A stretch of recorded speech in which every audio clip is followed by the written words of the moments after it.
بسم الله الرحمن الرحيم الحمد لله رب العالمين نحمده ونستعين به ونتوكل عليه والصلاة والسلام على أشرف الخلق وخاتم الأنبياء وسيد المرسلين حبيب إله العالمين نبينا وحبيب قلوبنا وشفيع ذنوبنا أبي القاسم محمد صلى الله عليه وعلى أهل بيته الطيبين الطاهرين المعصومين المطهرين المكرمين. قال الله العظيم في كتابه الكريم وهو أحسن القائلين وأصدق الصادقين: بسم الله الرحمن الرحيم واتقوا فتنة لا تصيبن الذين ظلموا منكم خاصة واعلموا أن الله شديد العقاب. آمنا بالله. صدق الله العلي العظيم. Respected sisters and brothers, Salamun alaikum wa rahmatullahi ta'ala wa barakatuh.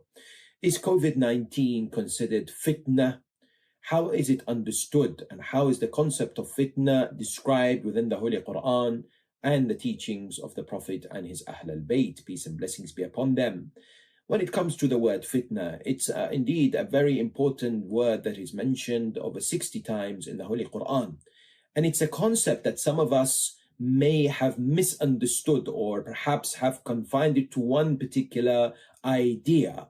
And there are many questions that are posed with regards to the coronavirus. Is coronavirus a source of fitna in the community or around the world? And how does the religion of Islam view this particular subject?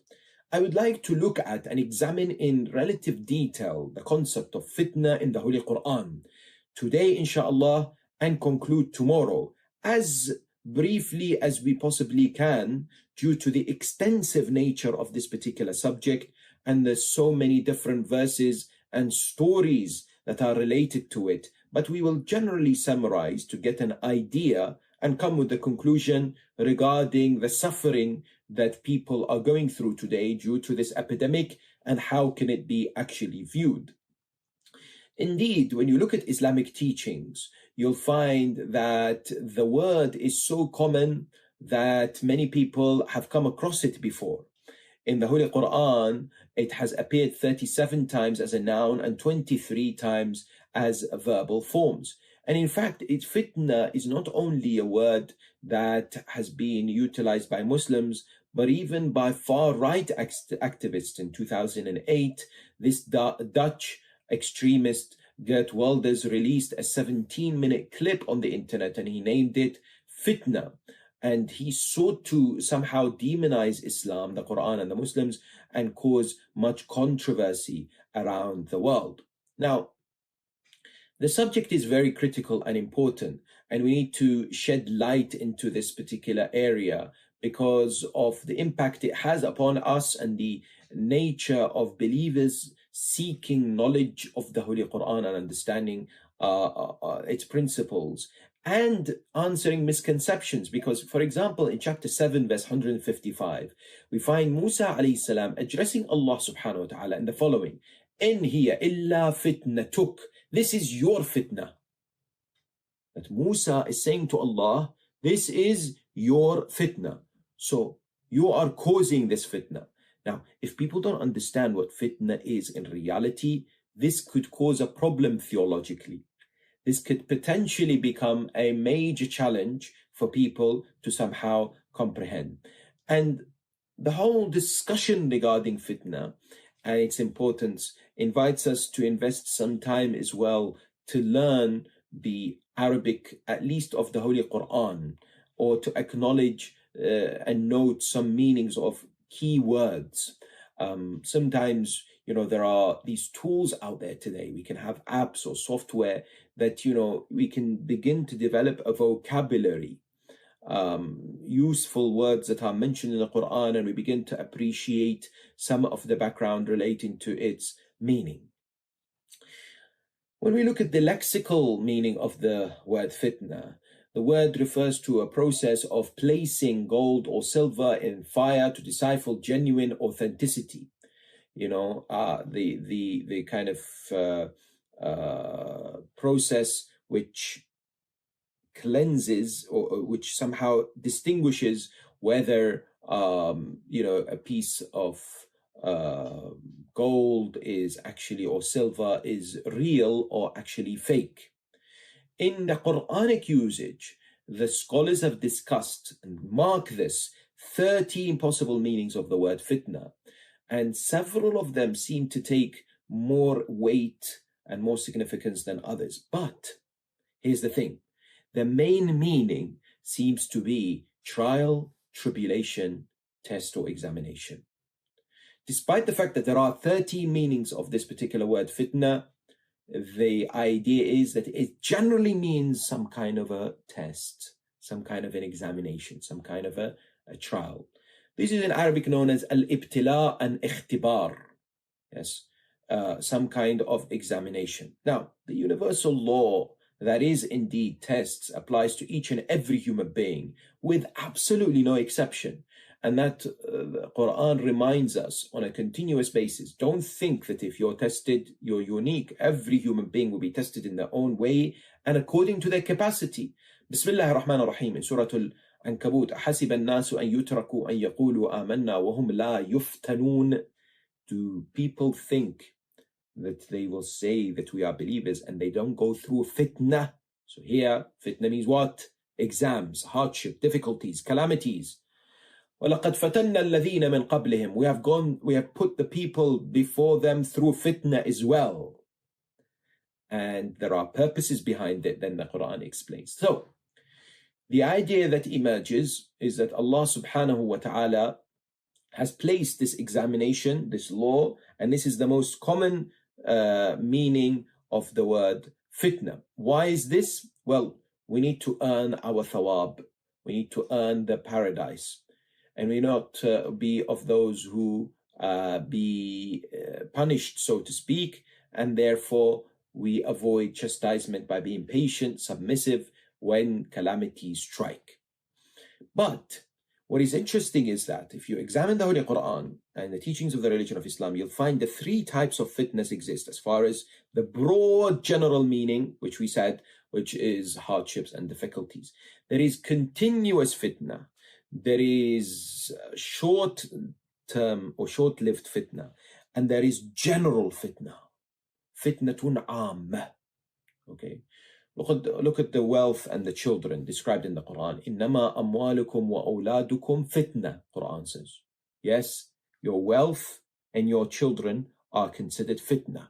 Because either sometimes they can drag you towards Jannah, or God forbid, they will make you in the pits of hell. If you do not become in control, if you let them control you. Yes, this Ubaydullah ibn al-Hurr al-Ju'fi, when Imam al-Hussein alayhi salam invited him to join him in the caravan in Qasr Bani Maqatil on the way towards Karbala, this Ubaydullah had fought Amir al-Mu'mineen in Siffin. So Imam al-Hussein said, look, I am giving you a chance, save your akhirah, come with me. The man said, what about my children? I can't leave my children. And I have a business. I'll give you my horse. Imam Hussein alayhi salam rejected his horse. You see, there are people who would prefer their wealth and their children. Imam alayhi salam, the 12th Imam, Imam Sahib al-Asr wa Zaman, if today he was to announce that he has reappeared, how many of us will leave our wealth and will leave our families to join him? That's the important question. So, the Quran says, لِيَبْلُوَكُمْ أَيُّكُمْ أَحْسَنُ عَمَلًا. It's all about seeing for you and I, if we are truly worth attaining the reward of the Almighty subhanahu wa ta'ala. And sometimes these hardships, my dear sisters and brothers, sometimes these difficulties, they are an excellent opportunity and a brilliant potential for us to become better. If we have not become better because of these hardships that we may have gone through, then it's our own fault. They usually come with opportunities. They usually come with the chance for us to reflect about how we can maximize the potential and deal with what we have. You know, this whole coronavirus situation has given us more time with families, given us more time for reflection, has given us more time to do the things that we perhaps weren't able to be doing. This month of Ramadan, we spent it with our family, doing a'mal, having iftar together with the family. You know, maybe the whole family unit has been disintegrated for such a long time. People are too busy on their phones, too busy with their work, too busy out there. And now Allah subhanahu wa ta'ala says, I want you to establish that bond with your wife and your children. If it's going to be through Corona and COVID-19, then so be it. And so it is mentioned that, for example, once There was a individual who said that I went, I was traveling and I saw a man who's sitting there and he had lost his eyes, he was blind and he was disabled as well. And he was saying something which drew my attention. He says, Alhamdulillah alladhi faddalani ala kathirin man khalaqa tafdila. Ya Allah, I'm grateful. You have made me superior to so many people. So I came to him and said, brother, how can you be superior? You can't see anything. You're disabled in the sense that, you can't move around. This particular individual says, Allah subhanahu wa ta'ala has taken away that which, I can use to sin. So I am better than so many other people. Yes, because I will not be held accountable for things that I see because I can't see anything. So it's about perspective in life. It's about looking at things from a different angle rather than from a pessimistic, negative viewpoint. The type of bala, therefore, that Allah subhanahu wa ta'ala puts us through is unique to you and I. It's how you and I are able to deal with it. He will not, لا يكلف الله نفسا إلا وسعها. Don't think, that some people get away with, not having trials and difficulties and challenges. Ibrahim had trials and difficulties. Yusuf alayhi salam had trials and difficulties. Prophet Dawood, ala nabiyina wa ala alihi wa alayhi afdal salatu wassalam, and upon all the prophets, had a very fascinating, interesting story that we will conclude the discussion this evening with, but it's an important one because the word fatannahu is used so that we understand what fitna in reality is. He was a prophet that was given many blessings, for example, obedience of the birds, mountains, kullun lahu awwab, the Quran says, as well as the usage of metal in a specific way, وَأَلَنَّا لَهُ الْحَدِيدِ. Yet, with this comes responsibility. One brother asked me a few weeks ago, why can't we become prophets? Why has God chosen these prophets and not us? Surely, we should have been given the opportunity. Well, it's not as simply as that. To be given prophets, you can't do many things and you are, given a huge burden on your shoulders.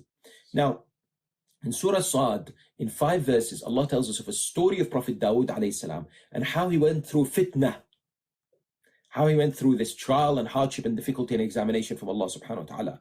The Quran starts and says, وَهَلْ أَتَاكَ نَبَأُ الْخَصْمِ إِذْ تَصَوَّرُوا الْمِحْرَابِ.